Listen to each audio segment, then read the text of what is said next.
And good afternoon, and welcome to the Wimmin Show. I'm Deb Anderson here with you until 2 o'clock with the finest of music performed by women. And I'm telling you, Kelly's Lot. Love Kelly's Lot and Kelly Z. We listened to several songs from a brand new album from Kelly Z and Kelly's Lot. It's called Where and When, and we heard the first track of that called Stronger. I think that's one of my favorite songs, actually, from that. And then we heard Heaven, another fantastic song from Where and When, and ended with, and we're going to talk about this song, Foolish Try, which is from her previous album called Another Sky. And let's just talk about that. Kelly, are you there? I'm here. How you guys doing? Pretty good. And who are you going to call? I know. It's pretty amazing that this happened. In a way, it's organic because Perry, my songwriter / husband / guitar player / producer, he worked for Jason Reitman for the last, 15 years, who's done many movies like Thank You for Smoking, Up in the Air, Juno. And he did the new Ghostbusters. His father, Ivan Reitman, he handed over the reins to Ghostbusters for.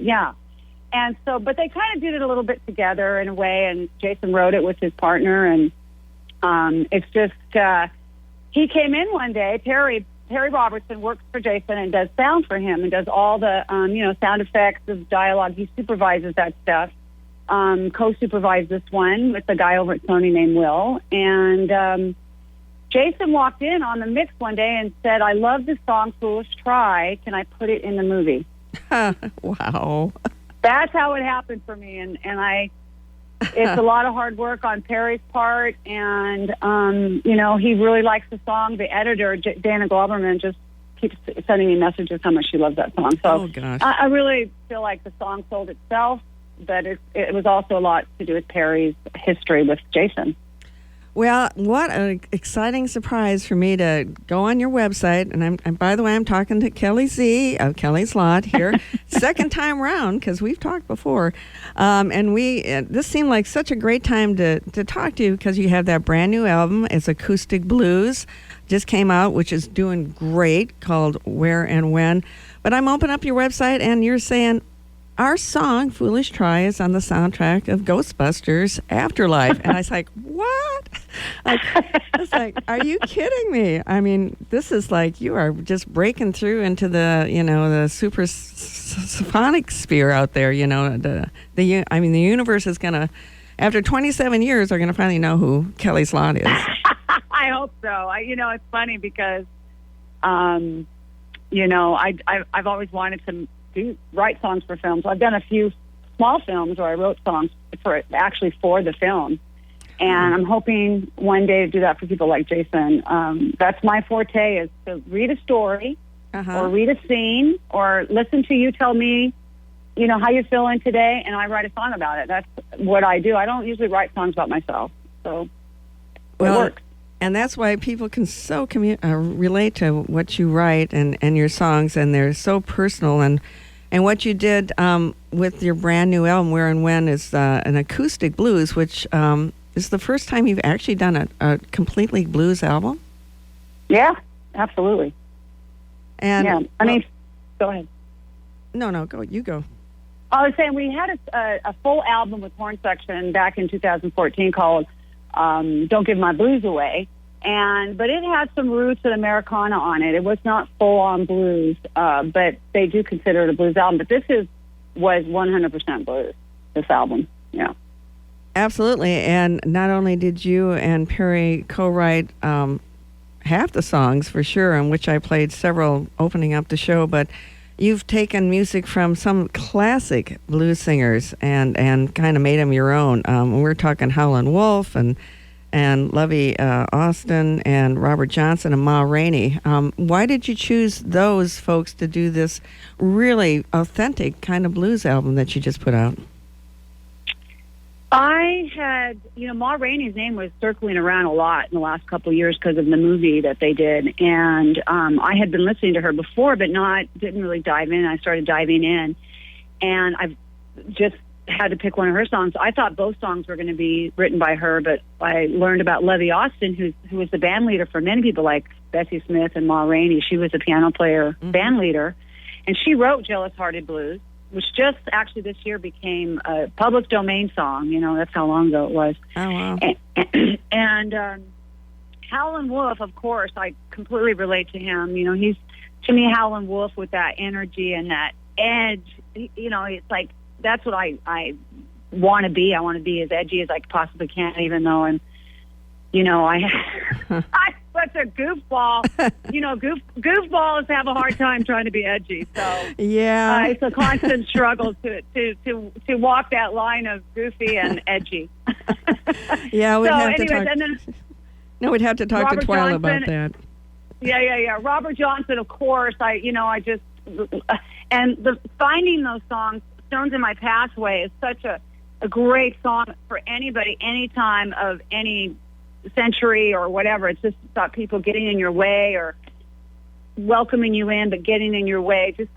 It can go anywhere, that song, and I thought that was awesome. And then with the Howlin' Wolf, I just thought it would be funny to switch it around to a female perspective. Nature is like, you know, it's natural for me to be unfaithful to you, so I'm just going to switch that around. And then somebody walking in my home is about, you know, that, oh, you don't love me anymore because I don't hang around with you anymore. Well, yeah. That's great. So, you know, and then of course the Ma Rainey Black and Blues is, you know, it's a very serious song, but it's written in a lighthearted way. And that's why I put the whistle on it, which is, it's a little uncomfortable. The whistle, sometimes I'm listening to it, I'm like, how are you whistling on a song about domestic violence? But that's how they presented songs back then. They were very easygoing. Huh. Well, you certainly made these songs your own, and boy, it's just climbing the Acoustic Roots charts. It's like number 2. Acoustic Blues, yeah. Did you read that? We did that live in a circle. Oh, right. And you did it live in a circle, so you've got that very authentic feel going on. It really is. We did each song, I think, twice at the most. Live, they fixed one bass note. Sorry, David Grover, if you're listening. I think they fixed one bass note or something, but he played stand-up bass, and it was great to do it live because, back to the goofy, edgy thing, I am sometimes over, you know, hyper and over goofy, that I had to control myself in playing and singing live like that to tape, you know. So I had to do that, and that created such a warm sound because I didn't just rock it out, right? So. Yeah, you're very subdued, actually, compared to what you've done in all your previous 16 albums before this. Right. I mean, right. As Twyla said, this is not your first rodeo, you know, doing albums and recording and being in the recording studio. Gosh, you started, back in 1994? Yes, 94. I was doing singer-songwriter stuff, and that's what I thought I was going to do, was be a folk singer-songwriter and, you know, tour the world with my guitar. And Alex Rylance, who was the bass player for Precious Metal, an all-girl rock band back in the 80s, she kind of discovered me and put a band around me and shoved me up on the stage at the Roxy and made me into a rocker. And that's kind of how it all went. And so back to Foolish Try and Another Sky, I was kind of trying to reach back to my past and do some more folk kind of thing. So, yeah, I've been around, and I've been, you know, I'm thinking about what I'm going to do next. I'm thinking about doing a Spanish album or a Celtic album, or I don't know what to do next. I have so many possibilities. Well, you could pretty much do anything, but I'm telling you, I really struck something really essential with this blues album. It seems like, and then I've read so many reviews about it, that, I mean, your authenticity and your belief in the lyrics, and it just comes across like you're really singing to the person that's listening. You feel so connected to the songs that blues seems pretty darn natural for you, actually. Yeah, I think it is. It's what I listened to when I was really young. My mom would, you know, play a lot of blues albums late at night. She was a mother of 5 kids, a single mother, and she cried to that music. So, you know, it's definitely a genre that for me, I have to feel every second of it. And that really comes even across. when I sing "Boom Boom Boom," even when I sing the fun songs that I have, I still feel it, right? So, well, if you look at the videos, you can tell you feel the songs because you just put your whole body and your emotion and your facial expressions. I mean, you're just there in the moment. Well, I'm glad you appreciate that. It's great, really. Well, it's good that you've put out a lot of videos, and I played the video for Stronger on my Facebook page. But you've been, you started writing poetry because you're a songwriter. I mean, not only are you a fantastic singer, but you write and co-write with your partner, Perry Robertson, at least half the songs, certainly on this new album, Where and When, you've written half the songs, but you started writing poetry when you were 6 years old? Yeah, I've been writing, singing a cappella and writing poetry since I was really young, and my mom was a singer, so, I didn't have a guitar. She got me a guitar when I was 12. But, yeah, when I was really young, I'm not sure 6 years old, is that where it's probably true. I wouldn't be surprised if it was younger. Uh-huh. I used to recite things to my mom and make up stuff, and, I was already a entertainer by the time I was, really young. So it all came from my mom. I mean, my mom used music to get her emotions out into psychotherapy. And so I always thought that was what music was for, was to get out your feelings. So I whistled before I sang too. I whistled before I sang because I was too embarrassed. I remember feeling embarrassed to sing, and so I just whistle a lot, and that's why I'm a whistler today, because that was kind of how I started. I would whistle melodies, and wow. And then I started singing, and I was so loud as a singer. They would, I by default would get the solos because they couldn't control me in the choir. Is that right? That happened a couple times, yeah. Oh wow. And I just have a booming voice like my mom did too. So I think I all got lucked out. I don't think I've worked for any of it. I think that it's been given to me by the universe, all that I have. And I mean, I work hard, but I just feel like my singing, my writing, I didn't go to school for it. I didn't go to anything for it. It just came out of me. So I just think it's God-given, universe-given, for sure. So I don't feel like I really worked hard at it. Well, you've certainly utilized it over the many, many years you've been in the business, and you've been putting out all kinds of unique recordings. I mean, running the gamut from, singer-songwriter, folk music to rock and roll, and you're circling back to the blues, which is certainly the basis of so much music. And, I mean, you had a lot of choices. I mean, you've probably been, during this pandemic, and we're still in the pandemic, how have you been utilizing your time? Is that why you put out this album, Where and When, and you've only kind of pared it down to Perry Robertson, Doug Pettibone, and David Grover? Well, Pettibone, it lives a couple doors down from me. Pettibone played with Lucinda Williams, John Mayer. He played with. He's playing with Kiefer Sutherland right now. He's recorded on everybody's album, from Dolly Parton to so many people. He's big time, and he, because of COVID, we got him to help us make an album. That was Another Sky, and then it was still there. COVID was still there, so we're like, we got to do another one. And we were all really safe about it, but we became a circle in Pettibone and his family. We kind of became a safe circle with them, so it was natural for us to do that. And I was a little nervous about Pettibone playing the traditional blues because I was unaware that he can play anything, and he can. He was, like I said, he's more of this Americana roots pedal steel guy, plays mandolin, guitar, just everything, guitar-wise. And he just floored me on Where and When. He's so simple, but everything he needed to play, he played. Well, on that album. It's interesting. I mean, it is the four of you, which is rhythm guitar. That's Perry Robertson, your partner for many, many years. Doug Pettigrew, lead guitar, and then you've got David Grover on bass. But you don't have a drummer. Yeah, because I really I wanted to do a pared down acoustic album. I did an album called Trio in 2006, I think it was, or maybe even 2001, live at Hallenbeck's Cafe. It was with an audience. And, it just never really saw the light of day much. It had a lot of great reviews, but it just didn't.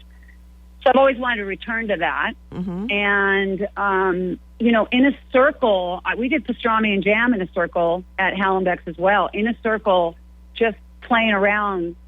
7 of those songs are covers because we didn't think it was going to ever be a CD. And we were just playing around, helping a friend learn a sound system. He says, just play a few songs for me while I record this. And it became an album. And so I wanted to put Trio and Pastrami and Jam together, and I wanted to do some Ma Rainey and Howlin' Wolf. And we decided to write half the songs, do an original cover, because to me that was pressure to create songs that would would fit in that list. And so by listening to Ma and Robert Johnson, all those people forced me to write those songs like Stronger and Heaven. Heaven was written because we wanted a gospel tune, and it was like, oh yeah, we wrote that in 10 minutes, Terry and I. You really?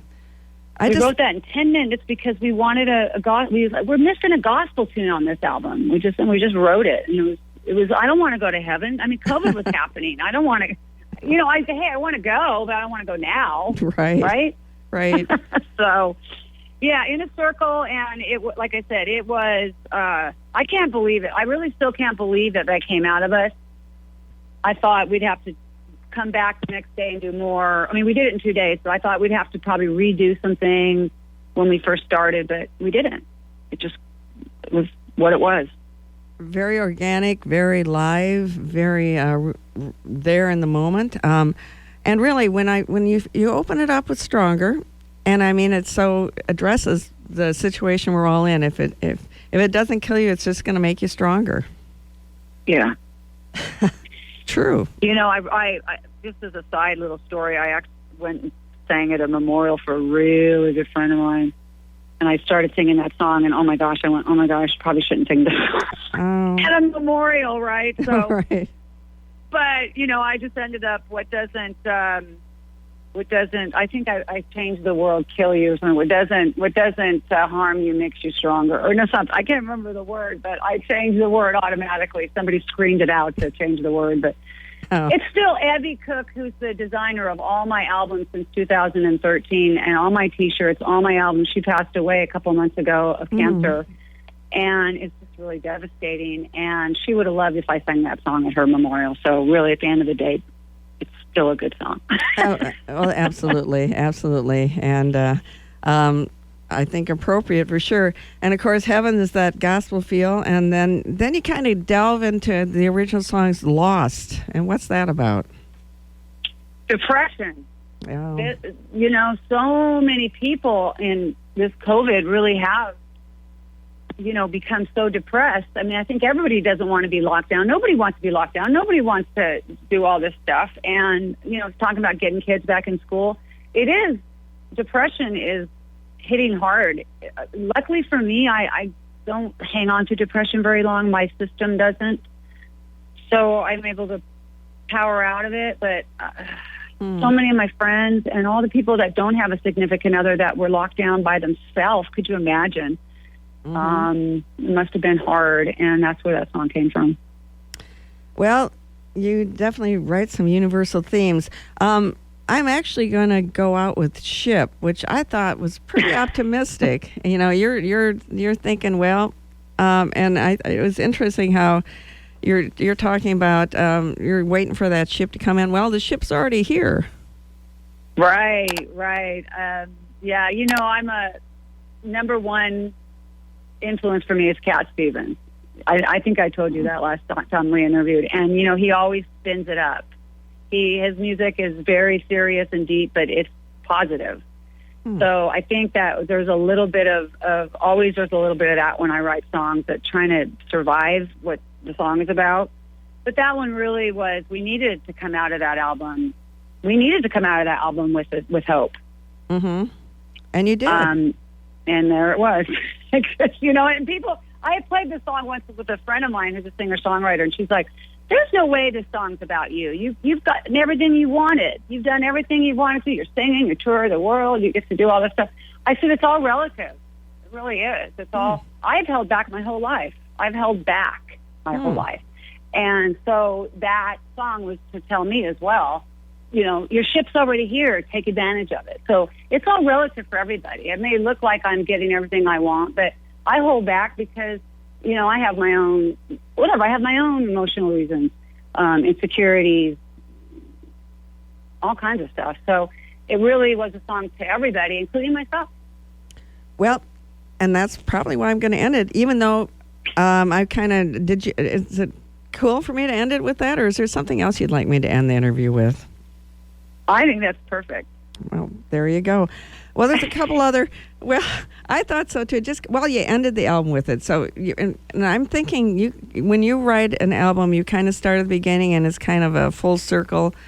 And then, kind of it all fits together. And of course, you added all these great stuff from 2 songs from Howlin' Wolf, and then Lovey Alston, Robert Johnson, Ma Rainey. And you kind of tied that all together. But it all goes together so well. Oh, thank you very much. I appreciate that.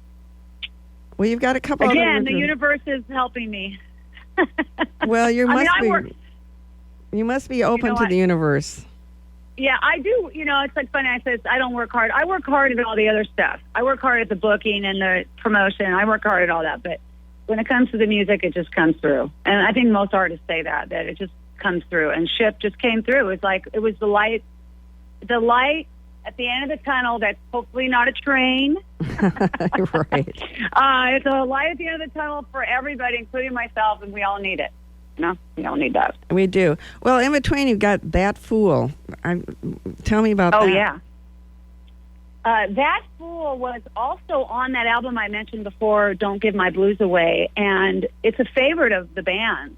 We just haven't played it a lot, and we felt something was amiss on the version we did on Don't Give My Blues Away, and so we're like, we need to give that song another light of day. So that song has been around, and it's a really depressing love song, to be honest with you. It's a song that, loving somebody that doesn't love you back, that's like the worst, probably. I've been there. And it's loving them, that doesn't love you back. Sometimes you got to walk away. Sometimes maybe you love harder. But I wanted to write a very depressing, sad love song when I wrote that, because I don't go there very often because I'm a positive person. Mm-hmm. And but I think there's still hope in that song, where it means there's still a positive to it, because whenever you mention something, whenever you give light to depression or you give light to sadness, somehow light comes out of it. Well, there you go. And then, of course, the title song, When and Where. Tell me about that one. Well, I actually wrote that song for a friend of mine who wrote a book about grief. And she lost her husband. She wrote the song, and she wanted her and I worked together to do a series of events that I did. I read her book, and then I sang songs a cappella in between, reading her, excerpts from her book. And I wrote some songs, and I would sing these songs a cappella, just like a minute of it. And this is one of those songs, and it's really in honor of her and others that lost their significant others, that they're not going to, when they're going to see them again. Wow. Very profound. I'm so glad you named the whole album When and Where. By the way, I'm talking to Kelly Zirbes, or rhymes with service. Yeah, that's right. Yeah. I remember that from the first interview. That's some really positive things about talking to somebody, and a few times before. But you go by Kelly Z, and you are the lead singer of Kelly's Lot. Yep. And then we talked about that too. That's named after a parking lot, right? Actual used car lot. Oh, a used car lot. That's right. And it was your used car lot. That's it. Yes, I had it with a partner of mine, Roger. So it was definitely the catalyst that brought me back to music, because it was such a horrible, it was such a depressing place to be, with just a lot of the things that happened that I didn't I wasn't afraid anymore to try music, and so I give the car lot my credit for forcing me to go back to music. And there is Kelly's Lot. That's where that comes from.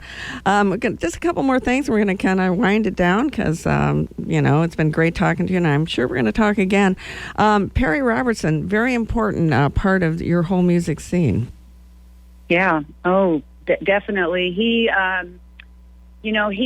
We met each other at a blues bar in Santa Monica, and then he was, the sound guy for film and TV. And he said, well, do you want me to come over? And, this was in 96. Do you want me to come over to the Troubadour and record your show? I've got these stat machines. So he actually came to the Troubadour for one of our shows and recorded a CD. We actually have a Live at the Troubadour 6-song album that came out in 98, I think, 96, 97.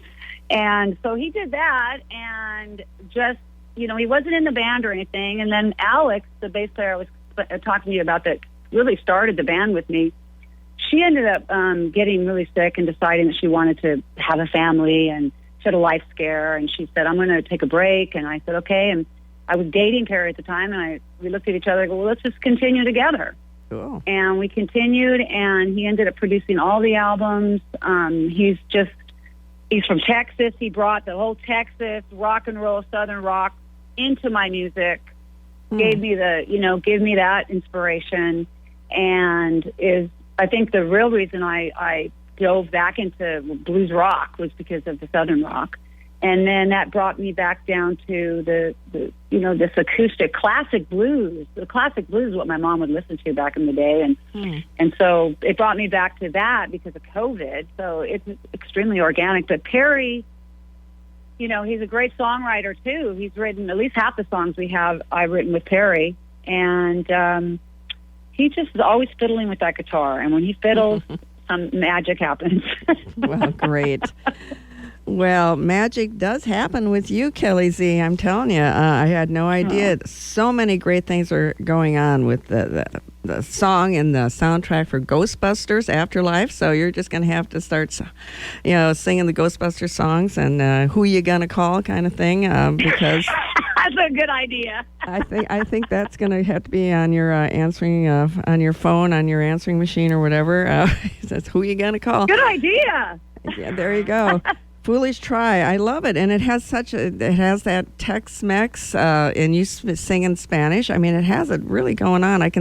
That song has already grown on me, I must say. I've been listening to it a couple times, like, wow, how come I didn't really appreciate that in Another Sky? I was like listening to Butterfly and I Will Find You Again, and it's like, Foolish Try, what a great song. So that's happening, and that's a major thing. And of course, the brand new album, Where and When, which is climbing the Acoustic Roots blues charts, which fantastic. And are you going to be touring with all this great stuff going on? Yes. We are waiting for, a little bit more opening up of Europe. We want to go Europe and the States. We're working on getting players all over the place to play with us. Perry and I are going to go on the road full time within about a year and a half. So we're, how long it's going to take us to work on festivals and all that stuff. So you'll see us on the road for sure, much more than in the past. In the past, even though we've toured a lot and went to Europe and all that, we were more part-time. Now it's full-time. We're ready to hit that button. Well, you should. And Lincoln, Nebraska is right in the middle of everything, so. I know. We got to go there. Yeah, you got to go there. Too. We got friends. We got friends there that have already tried to get, actually got me an opportunity to play in the club you guys recommended over there. So we're going to call them and make it happen. Well, that would be great. And be on the show. Hopefully we can have guests in the studio by then. We can only hope. Have you and Perry and whoever else you're going to take with you on the tour and get you right in here and talk to you in person. That would be so much fun. Awesome. And you do have fans all over the world, so that's great. You're going to go out and touring. Where can people find you out there on the internet? Well, it's kellyslot.com. Okay. Kelly's Lot. It's Kelly's Lot without the apostrophe because they don't allow those in websites or emails, right? I guess. So you can find all kinds of stuff. There's some free songs right now. I think our Christmas songs are up there for free. And Foolish Try right now. If you join the mailing list, you get a free download of Foolish Try. Great. Well, Kelly Yep. Z, man, I mean, you should be feeling pretty darn good about things at this point in time, I would say. So we are going to go out with a very optimistic song for a very optimistic Kelly Z, and it's been great talking to you today. You too, man. Thank you both so much for having me. You bet. Well, I think we're going to talk again. Just let us know. Oh, new album coming out besides, you just put this one out. We got plans? Yeah, I know you said you could go anywhere with your music, but where do you think you're going? I think we're going to probably work on 2 different ones because I can't decide. So we already have an original songs that are blues. I think it's going to be a CD of electric and acoustic blues mix, so that you can pick. You know, it's going to be like the mix of Where and When and Don't Give My Blues Away. So you'll have some ones with drums and some without. I think that's what we're going to do next. Yeah. Sounds perfect. Kelly Z of Kelly's Lot, thanks again. We're going to go out with Ship, and great talking to you. Take care. Enjoy your wonderful success, well-deserved after so many years of being out there working hard. And you take care. Thank you. You guys too. Be safe. Yep, okay. You too. Bye-bye. Bye-bye.